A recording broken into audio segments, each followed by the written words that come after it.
नमो नमः।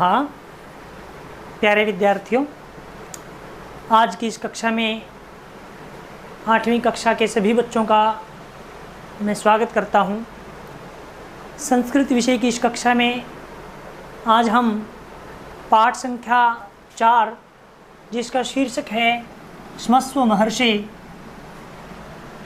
इसका हिंदी अनुवाद कार्य हम पिछली कक्षाओं में कर चुके हैं और आज की इस कक्षा में हम इसका अभ्यास कार्य जो है वो करेंगे। ध्यान देंगे बच्चे। पहला प्रश्न है, पाठम पठित्वा वदंतु लिखंतु च आम अथवा नहीं। पहले प्रश्न में वाक्य दिए गए हैं, आपने बताना है हाँ अथवा न। देखें, पहला वाक्य है, किम महर्षि दयानंदः वेद धर्मस्य प्रचारम अकरोत्। क्या महर्षि दयानंद ने वेद धर्म का प्रचार किया? उत्तर लिखेंगे हम। तो उन्होंने वेद धर्म का और कुरीतियों को दूर करने का प्रचार किया, इसलिए लिखेंगे आम, हाँ किया। दूसरा, किम महर्षेः शिष्याः अपि तेन सह आवसन्। क्या महर्षि के शिष्य भी उनके साथ रहते थे? बिल्कुल उनके साथ आश्रम में रहते थे, तो हम लिखेंगे आम। जो वाक्य सही है उसके सामने आम और जो वाक्य सही नहीं है उसके सामने नहीं, ऐसा लिखेंगे। किम महर्षि दयानंदः क्रुध्यति स्म। क्या महर्षि दयानंद क्रोधित थे? नहीं, वो बड़े क्षमाशील स्वभाव के थे, क्रोध उनको कभी नहीं आता था, इसीलिए ये वाक्य गलत है। किम महर्षि दयानंदः मिष्टान्नं प्रेषितवान्। क्या महर्षि दयानंद ने मिठाई भेजी अपने शिष्य के हाथ उस यात्री के लिए? नहीं, क्या भेजा? फल भेजे उन्होंने, रस से युक्त और मीठे फल, इसीलिए मिठाइयाँ नहीं भेजी। ये वाक्य गलत है। किम अन्ते शिष्याः विस्मिताः अभवन्। क्या अंत में शिष्य जो है वो आश्चर्यचकित हुए? आम। जब अंत में यात्री का हृदय परिवर्तन हुआ तो उसको देख करके सभी यात्री आश्चर्यचकित हुए, विस्मित हुए। ये वाक्य सही है। किम यात्री अन्ते लज्जितः अभवत्। क्या यात्री अंत में शर्मिंदा हुआ, लज्जित हुआ? आम, क्योंकि वो अपने व्यवहार पर शर्मिंदा हुआ। वो स्वामी जी को बुरे वचन बोलता था बिना किसी कारण के ही, लेकिन स्वामी जी ने उनके खाने के लिए रस से युक्त फल भेजे अपने शिष्य के हाथ, तो वो शर्मिंदा हुआ अपने आचरण पर। दूसरा है बच्चों, प्रदत्तैः पदैः अव्यपदैः रिक्त स्थानानि पूरयन्तु। पहले में आएगा बच्चों महर्षि ही भारते अभ्रमत्। पहले में आएगा सर्वत्र, सभी जगह, हर जगह घूमे वो। महर्षि ही दयानंदः क्षमाशीलः आसीत्। इसमें आएगा अतीव, बहुत ही। ये दिए हुए हैं, आपने छांट कर लिखना है। सह काशी नगरे गंगायाः तटे अतिष्ठत्। इसमें आएगा बच्चों एकदा, एक बार। एक बार वे काशी नगर में गंगा के तट पर ठहरे। तत्र समीपम खाली स्थान एकः यात्री अपि अतिष्ठत्। तत्र समीपम एव, वहाँ समीप ही।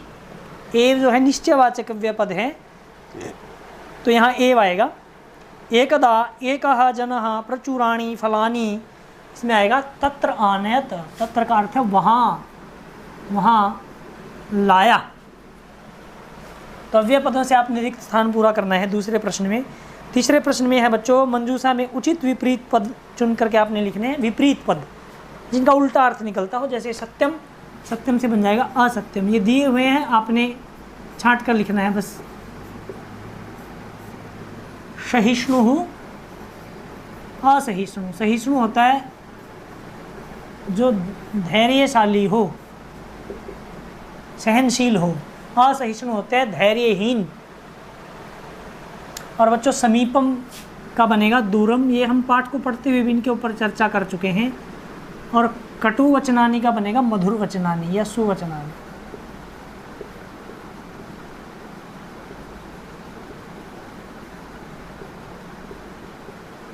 मधुर वचनानि, या इसमें दिया मृदु वचनानि।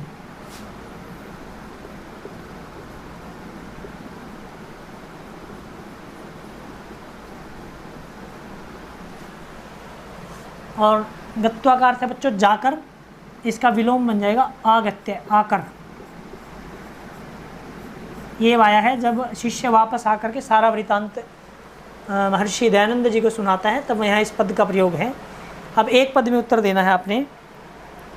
महर्षि दयानंदः कस्याः तटे अतिष्ठत्। कस्याः षष्ठी विभक्ति स्त्रीलिंग में पूछा है, यहाँ आ जाएगा गंगायाः तटे।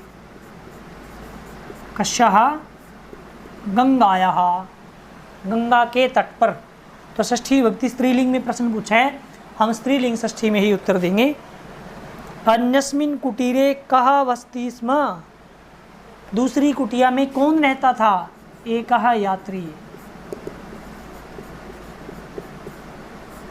एक यात्री रहता था। अपराधी कः आसीत्। कौन था अपराधी? अपराध किसने किया? यात्री ने। उसने स्वयं अंत में कहा कि मैं अपराधी हूँ, आप देवता के समान हैं। फलानि कीदृशानि आसन्। फल कैसे थे? अब यहाँ दो विशेषण है बच्चों जिनका प्रयोग किया है, आप लिख सकते हो यहाँ मधुराणी और दूसरा है रसयुक्तानि।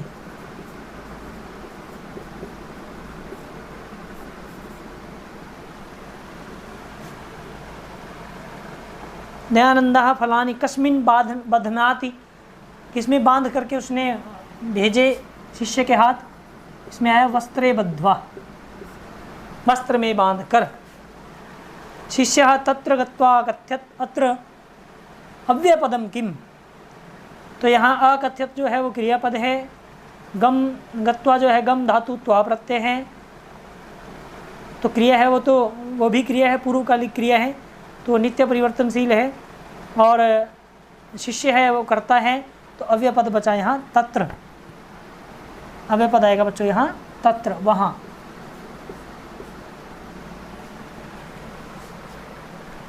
और अब पूरे वाक्य में उत्तर देना है, देखेंगे एक बार। पहला प्रश्न है इसमें, महर्षि दयानंदस्य काले कहा कुरीतयः व्याप्ताः आसन्। बच्चों ये पहले ही गद्यांश में इसका वर्णन है कि महर्षि दयानंदस्य काले अंधविश्वासः, स्त्री अशिक्षा, बाल विवाह, जाति प्रथा इत्यादयः कुरीतयः व्याप्ताः आसन्। यहाँ पूछा है कहा कुरीतयः। कहा का अर्थ है का के कहा, प्रथमा विभक्ति बहुवचन में पूछा है, तो उत्तर भी बहुवचन में ही आएगा। महर्षि दयानंदः किमर्थम भारते सर्वत्र अभ्रमत्। महर्षि दयानंदः सर्वः कुरीतयः निवारयन् वेद धर्मं च प्रचारयन् भारते सर्वत्र अभ्रमत्। कुरीतियों का निवारण करने के लिए और वेद धर्म का प्रचार करने के लिए महर्षि दयानंद सारे भारतवर्ष में घूमे। महर्षि ही शिष्येभ्यः सदैव किम वदति स्म। महर्षि शिष्यों को हमेशा क्या कहते थे? महर्षि शिष्येभ्यः सदैव वदति स्म यत् चिंता मा कुरुत तुष्णीम भवत। चिंता मत करो, चुप रहो। सः स्वयं एव एकस्मिन् दिने सरलः भविष्यति।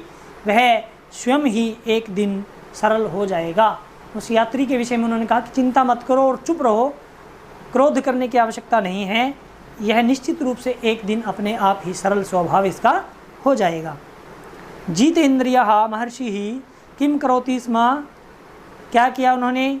जितेन्द्रियः महर्षि ही सर्वं श्रुत्वा, सब कुछ सुनकर, वो बुरे वचन बोलते थे तो सब कुछ सुनकर, शांत चित्तेन एव तिष्ठति, शांत चित्त से ही रहते थे। सह कदापि न प्रत्युत्तरत्, उन्होंने कभी भी प्रत्युत्तर नहीं दिया, उन्होंने कभी जवाब नहीं दिया उनके क्रोध का, हमेशा शांत चित्त से ही ठहरे। लज्जितः यात्री ही किम अकथयत्। लज्जितः यात्री ही अकथयत् क्षमस्व महर्षे, अर्थात हे महर्षि क्षमा कीजिए मुझे। अहम अपराधी अस्मि, मैं अपराधी हूँ। भवान देवः, आप देवता के समान हैं। क्षमस्व, क्षमस्व अर्थात क्षमा करें, मुझे क्षमा करें। शिष्याः क्रुद्धाः अभवन्। अत्र अभवन् इति क्रियापदस्य कर्तृपदम किम। अभवन् जो है वो भू धातु लंग लकार प्रथम पुरुष बहुवचन की क्रिया है और इसने पूछा कि यहाँ कर्तृपद कौन है इस क्रियापद का, तो इसमें उत्तर आएगा शिष्यः, प्रथमा विभक्ति बहुवचन है। इसके बाद है बच्चों प्रश्न निर्माण करना है आपने, देखेंगे स्थूल पदम आधृत्य प्रश्न निर्माणं कुर्वन्तु। इसमें है महर्षि ही दयानंदः काशी नगरे अतिष्ठत्। काशी नगरे की जगह आएगा बच्चों कुत्र, स्थानवाचक है। महर्षि यात्री महर्षेः कुटीरस्य समीपम आगच्छत्। यात्री महर्षि की कुटिया के, महर्षि की काके की षष्ठी विभक्ति, तो आएगा कश्य, एक वचन है।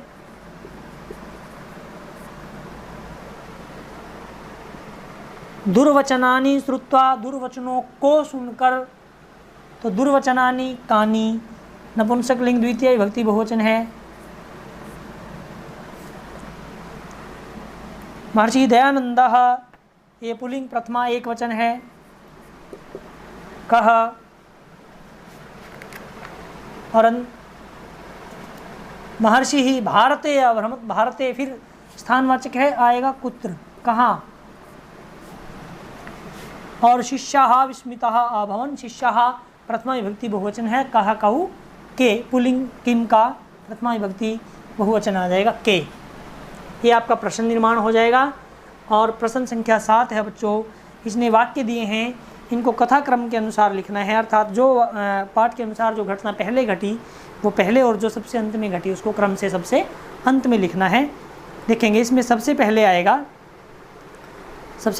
बच्चों, इसमें सबसे अंत में दिया है जो वाक्य, महर्षि दयानंदः वेद धर्मं प्रचारयन् भारते सर्वत्र अभ्रमत्। महर्षि दयानंद वेद धर्म का प्रचार करने के लिए सारे भारत में घूमे। ये वाक्य सबसे पहले आएगा, सबसे अंत में दिया हुआ है।